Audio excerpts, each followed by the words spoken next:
अर्चना मिश्र सब गोटा के प्रणाम करै छी, गोर लगै छी। हमर कविताक शीर्षक अछि दिया बाती।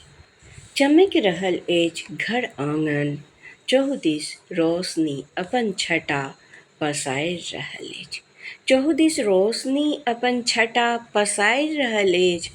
कार्तिक मास अमावस्याक रातिमे। कार्तिक मास अमावस्याक रातिमे जखन दीपमे जरैत अछि घीमे बोरल बाती। जखन दीपमे जरैत अछि घीमे बोरल बाती, कहैत छै लोक दीप जरैत अछि, मुदा जरि रहल अछि बाती। मुदा जरि रहल अछि बाती, प्रकाश तऽ पसरल अछि बातीसँ, दीप तऽ सहायक बनल अछि।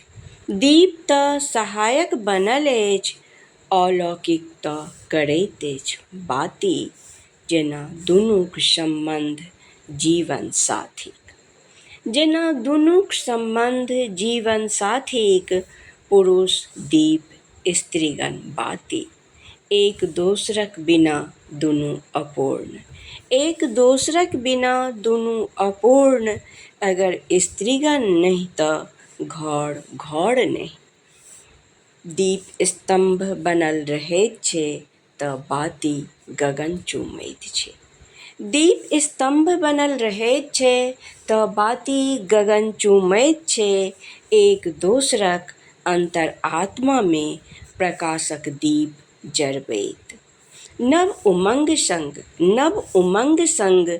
नव तरंग संग मिलन करैत।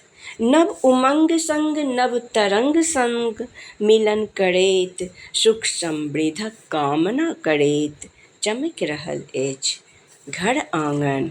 चमक रहल अछि घर आंगन। धन्यवाद।